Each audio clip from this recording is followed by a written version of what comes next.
আসসালামু আলাইকুম। আমি তাহমিদ কাইয়ুম কনক, পড়ালেখা করতেছি রুয়েটের মেকানিক্যাল ইঞ্জিনিয়ারিং ডিপার্টমেন্টের ২য় বর্ষ। তো আজকে আমরা শুরু করব ইনভার্স ল্যাপ্লাস ট্রান্সফর্ম। তো এই লেকচারটি দেখার আগে তোমরা অবশ্যই ল্যাপ্লাস ট্রান্সফরমেশনে যে আমি প্লে লিস্ট বানাইছি ওইটা পুরাটা দেখে আসবে, নাহলে ইনভার্স ল্যাপ্লাস ট্রান্সফর্ম তোমরা কিছুই বুঝতে পারবে না। তো আমরা শুরু করি। ফার্স্ট ক্লাসটা হবে মূলত বেসিক, মানে যতগুলো রুলস লাগবে আমাদের ইনভার্স ল্যাপ্লাস করার জন্য সেই রুলসগুলো আমি শেখাবো। তারপরে নেক্সট ক্লাস থেকে আমরা ম্যাথে প্রবেশ করবো। ফার্স্ট ক্লাসে আমরা একটা ম্যাথ দেখবো। তো তার আগে আমরা সূত্রগুলো জেনে নিই। তো সূত্র দেখার আগে তোমাকে অবশ্যই ল্যাপ্লাস ট্রান্সফর্মের সূত্রগুলো জানা লাগবে। দেখো যে ল্যাপ্লাস ট্রান্সফর্মের যে সূত্রগুলো আমি পড়াইছিলাম সেটা হচ্ছে এই যে ল্যাপ্লাস ট্রান্সফর্ম ওয়ান, এটা কি পড়ছিলাম আমরা? One by S.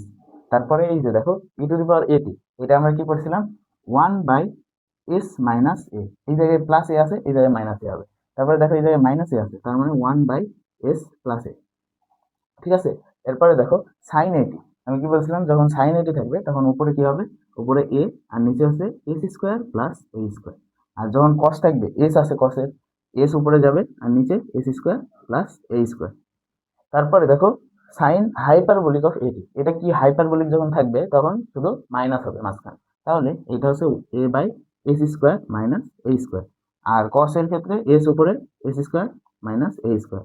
হাইপারবোলিক থাকলে শুধু এই জায়গায় মাইনাস বসবে, আর হাইপারবোলিক না থাকলে প্লাস বসবে। তাছাড়া সব সেম সাইনের ক্ষেত্রে আর কসের ক্ষেত্রে। ঠিক আছে। তো এখন দেখো যে এই যে এইটা, এটা কিভাবে আসে, কোন সূত্র থেকে আসে, আমি ল্যাপ্লাস ট্রান্সফর্মে পুরোটা শিখাই দিচ্ছি। তো এখন দেখো এই যে এটা আসছে, এটাকে যদি এই যে ল্যাপ্লাস ট্রান্সফর্ম অফ ওয়ান আছে, এখন যদি আমরা এই ল্যাপ্লাসটাকে এই পাশে নিয়ে যাই তাহলে এটাকে কি লেখা যায়? One is equal to Laplace inverse of one by s. তার মানে Laplace inverse of one by s, এইটা সমান কি? ওয়ান। আমাদের মানে এখান থেকে জাস্ট উল্টা করে আমরা ইনভার্স ল্যাপ্লাসে সূত্রটা বানাবো। ঠিক আছে, ইজি। মানে আমরা ডিফারেন্সিয়েশন যখন করছিলাম তখন কি ইন্টিগ্রেশন হচ্ছে ডিফারেন্সিয়েশনের উল্টাটা, ঠিক তেমন আমাদের ল্যাপ্লাস ট্রান্সফর্মের উল্টা হচ্ছে ইনভার্স ল্যাপ্লাস ট্রান্সফর্ম। তার মানে inverse Laplace of one by s এর মান কি? এই যে ওয়ান আমাদের হয়ে গেল। আবার দেখো Laplace inverse of one by s minus a, তো আমরা কি পড়ছিলাম? এই যে এখানে দেখো চলে আসো ই টু দি পাওয়ার এটি, তার মানে এটার মান কি হবে? ই টু দি পাওয়ার এটি। কিভাবে বুঝবা? এই যে সূত্র দেখার পরে এখানে দেখো মাইনাস এ আছে, যখন মাইনাস থাকবে তখন ই এর পাওয়ার কি হবে? প্লাস এটি। ঠিক আছে। আবার দেখো এই যে প্লাস আছে তখন ই এর পাওয়ার কি হবে? মাইনাস এটি। ঠিক আছে, শেষ। এরপরে দেখো S square plus a square আছে। ঠিক আছে। এখন দেখো যে উপরে সাইনের সূত্র অনুযায়ী, এই যে সাইনের সূত্র অনুযায়ী এখানে কি এ আছে, দেখো এ আছে উপরে। কিন্তু এই সূত্রে ইনভার্স ল্যাপ্লাসের ক্ষেত্রে এটা থাকবে না। কেন থাকবে না? কারণ এ হচ্ছে কনস্ট্যান্ট। কনস্ট্যান্টকে আমরা সবসময় রাইট হ্যান্ড সাইডে নিয়ে যাবো। তাহলে এই যে উপরে থাকে এটা হচ্ছে ওয়ান বাই এ লেখা যায়, তারপরে কি সাইন অফ এটি। এই যে দেখো এই পাশে আছে সাইন অফ এটি এর ল্যাপ্লাস ট্রান্সফর্ম এটা। তাহলে এটা যদি ইনভার্স করি তাহলে Laplace inverse of a by s square plus a square, এটার মান কি হবে? সাইন অফ এটি। কিন্তু এ তো আমাদের রাখা যাবে না, এ হচ্ছে আমাদের ল্যাপ্লাস ইনভার্সের ফাংশনের মধ্যে রাখা যাবে না। তাহলে এই এটাকে আমরা ওয়ান করে দিলাম, তাহলে এই এটা এ পাশে ভাগ হয়ে যাবে, মানে এখানে ওয়ান বাই এ হবে। ঠিক আছে, ওইটাই আমি এখানে লিখছি। ঠিক আছে। তো এখন দেখো যে এখন এস আছে আর নিচে S square plus a square আছে, তার মানে এটা কি? এস থাকলে কস, তাহলে আমরা এখানে ডিরেক্ট লিখে দিতে পারি কস অফ এটি। এটা হচ্ছে আমাদের সূত্র। তারপরে দেখো এই যে এই জায়গায় মাইনাস আছে, এই জায়গায় মাইনাস আছে, তার মানে কি সবকিছু সেম রেখে শুধু হাইপারবোলিক ফাংশনটা নিয়ে আসতে হবে। তার মানে এটাকে লেখা যায় one by a sine hyperbolic of at, আর এটাকে লেখা যায় কস হাইপারবোলিক অফ এটি। এই ছিল আমাদের সূত্র। আরো দুইটা স্পেশাল সূত্র আমাদের লাগবে, সেটা হচ্ছে Laplace inverse of one by s to the power n. ঠিক আছে। আবার আরেকটাও Laplace inverse of one by s to the power n. কেন দুইটা সূত্র?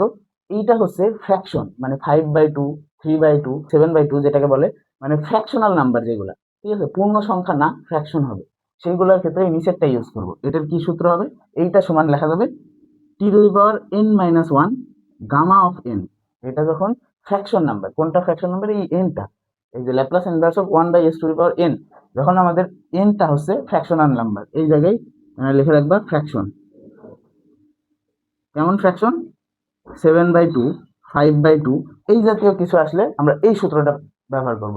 আর যদি এমন কিছু না আসে, যদি 2, 3, 4 এই জাতীয় কিছু আসে, তাহলে আমাদের সূত্র হবে t to the power n minus one, আর নিচে হবে এন মাইনাস ওয়ান ফ্যাক্টোরিয়াল। ঠিক আছে, ফ্যাক্টোরিয়াল। আর এই জায়গায় গামা, গামা আর ফ্যাক্টোরিয়ালের মধ্যে পার্থক্য আছে। তো এগুলো আমরা গামা ফাংশন বেটা ফাংশন যখন পড়বো তখন শিখে নেবো। ঠিক আছে। তো এই ছিল আমাদের ইনভার্স ল্যাপ্লাসের প্রয়োজনীয় সকল সূত্র। এই সূত্রগুলো জানলেই আমরা ইনভার্স ল্যাপ্লাসের সব ম্যাথ খুব ভালোভাবে করতে পারবো। তো এগুলার একটা স্ক্রিনশট তুলে নাও। তো এখন আমরা একটা ম্যাথ করব, ম্যাথ করে বুঝবো যে কিভাবে এই সূত্রগুলা ম্যাথে আমরা অ্যাপ্লাই করব। দেখো আমরা একটা ম্যাথ উঠাইছি, সেটা হচ্ছে Laplace inverse of 1 minus root of s by s square whole square. তো এটাকে আমরা ল্যাপ্লাস ইনভার্স করব। তো কিভাবে করব, তো দেখো যে এটা বর্গ আছে, তার মানে আমরা পুরাটাকে বর্গ করে দিতে পারি। মানে এটাকে লেখা যায় ল্যাপ্লাস ইনভার্স অফ, এভাবে লেখা যায় 1 minus root of s whole square, আর নিচে হচ্ছে আমাদের এস স্কোয়ারকে বর্গ করলে এস টু দি পাওয়ার 4 আসে। তারপরে আমরা কি করতে পারি, এটাকে এ মাইনাস বি এর হোল স্কোয়ারের সূত্রে ভাঙতে পারি। তাহলে এটাকে ভাঙলে কি লেখা যায়, 1 minus 2 root s plus root s whole square, মানে কি শুধু এস, নিচে হচ্ছে আমাদের এস টু দি পাওয়ার 4। ঠিক আছে, আমরা এ মাইনাস বি হোল স্কোয়ারের সূত্রে ভেঙে ফেললাম। এবার কি করব, দেখো আলাদা করে নেব। ঠিক আছে, আলাদা করলে এটাকে লেখা যায় Laplace inverse of 1 by s to the power 4, তারপরে মাইনাস 2 উপরে root of s by s to the power 4 plus s by s to the power 4।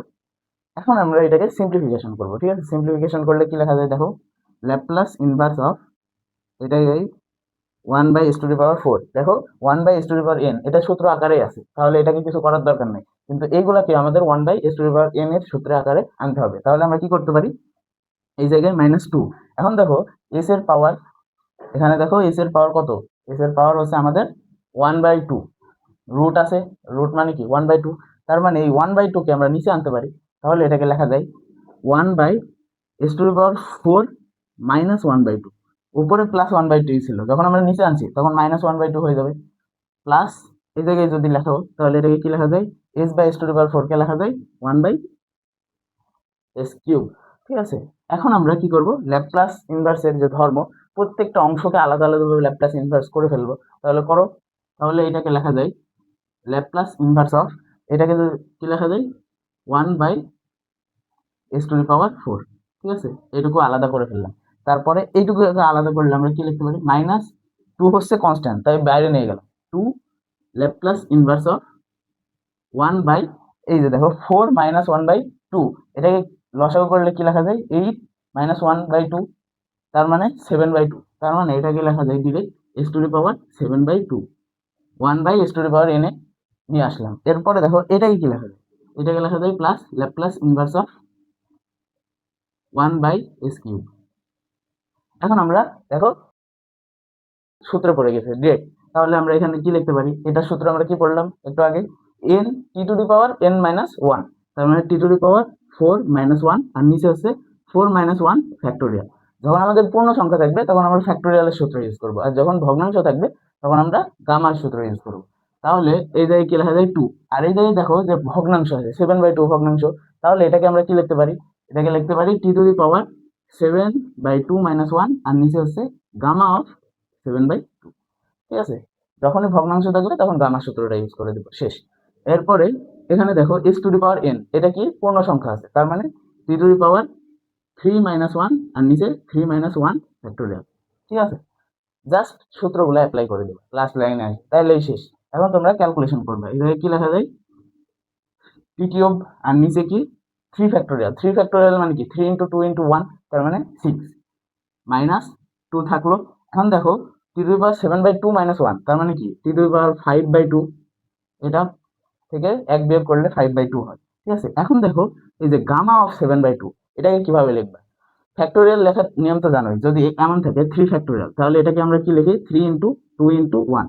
তো গামা অফ 7/2 থাকলে এটাকে আমরা কি লিখতে পারি, এটাকে লেখা যায় 5/2, মানে এই যে 7/2 যেটা আছে এটা থেকে 1 বিয়োগ করতে হবে। ফ্যাক্টোরিয়াল হচ্ছে গামার কাজ অনেকটা সেম, কিন্তু এটা পূর্ণ সংখ্যার ক্ষেত্রে ইউজ করা হয়, আর এটা ভগ্নাংশ এবং পূর্ণ সব সময় ইউজ করা যায়। ঠিক আছে, এই গামা ফাংশন যেটা, তো এটাকে 5/2 লিখলাম। হ্যাঁ, এরপরে 3/2, মানে 1 করে বিয়োগ করবা, 1 করে বিয়োগ করতে থাকবে। এরপরে কি 1/2, তারপরে এই হাফ থেকে তো 1 বিয়োগ করা যাবে না, তাহলে নেগেটিভ চলে আসবে। তাহলে আমরা কি করব, এই জায়গায় গামা অফ 1/2 লিখে দেবো। ঠিক আছে, এইভাবে করে কমা কমাতে লাস্টের দিকে এসে গামা অফ 1/2 বসাইতে হবে, এই হচ্ছে কাজ।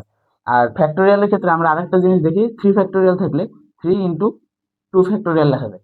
আর গামার ক্ষেত্রে এমন যদি থাকে গামা অফ 7/2, তাহলে এটাকে লেখা যায় 5/2 গামা অফ 5/2 ও লেখা যায়, ঠিক আছে। এরপরে এটাকে গামাটাকে ভাঙলে আমরা কি লিখতে পারি 3/2, এই যে 3/2, তারপরে 1/2, তারপরে এইটা, ঠিক আছে। এখন আরেকটা জিনিস জানতে হবে, সেটা হচ্ছে এই যে এইটুকুর মান কি, গামা অফ 1/2 এটার মান হচ্ছে √পাই। এটা হচ্ছে আমাদের, যখন আমরা গামা ফাংশন বেটা ফাংশন পড়বো তখন আমরা শিখাবো যে এখান থেকে এটা কিভাবে প্রমাণ করা যায়, ঠিক আছে। এখন শুধু এইটুকু মনে রাখো যে গামা অফ 1/2 যেটা, সেটার মান হচ্ছে √পাই, ঠিক আছে। এটা মুখস্থ রাখবা সূত্রের মতো করে, গামা অফ 1/2 = √পাই। তো এটা মুখস্থ রাখবা, শেষ এটুকুর কাজ বেসিকের। এখন আমরা এই যে 7/2 কে লিখতে পারি কি 5/2 into 3/2 into 1/2 into gamma of 1/2, শেষ। এরপরে এখানে দেখো টি স্কোয়ার, আর এই জায়গায় 2 ফ্যাক্টোরিয়ালকে আমরা ডিরেক্ট 2 লিখতে পারি, ঠিক আছে। এখন আমরা এই জায়গায় ফাইনাল অ্যান্সারটা লিখবো। ডিরেক্ট যদি সলিউশন লিখি তাহলে t³/6 লেখা যায়। এরপরে মাইনাস, দেখো 2 2 4, 4 2 8, কারণ এই 8টা নিচে আছে, উল্টে গেলে উপরে চলে যাবে। 8 ইন্টু 2 তার মানে কত, 16 t⁵5/2, এটা হচ্ছে উপরের অংশ। এখন নিচের অংশ কি হবে, 5 ইন্টু 3 মানে কত 15, নিচে হচ্ছে 15। আর এই যে গামা অফ 1/2 কে বলে পড়াইলাম, গামা অফ 1/2 সমান √পাই, তার মানে √পাই লেখা যায়। আর প্লাস t²/2, এইটাই হচ্ছে আমাদের ফাইনাল অ্যান্সার। তো এই ছিল আমাদের প্রথম ম্যাথ, এবং প্রথম লেকচারে আমরা একটা ম্যাথই করালাম। নেক্সট লেকচারে আমরা কিছু বেসিক ল্যাপ্লাস ইনভার্স করাবো, তারপরে ধীরে ধীরে অ্যাডভান্সের দিকে যাব, ঠিক আছে। তো এই ছিল আমাদের প্রথম লেকচার।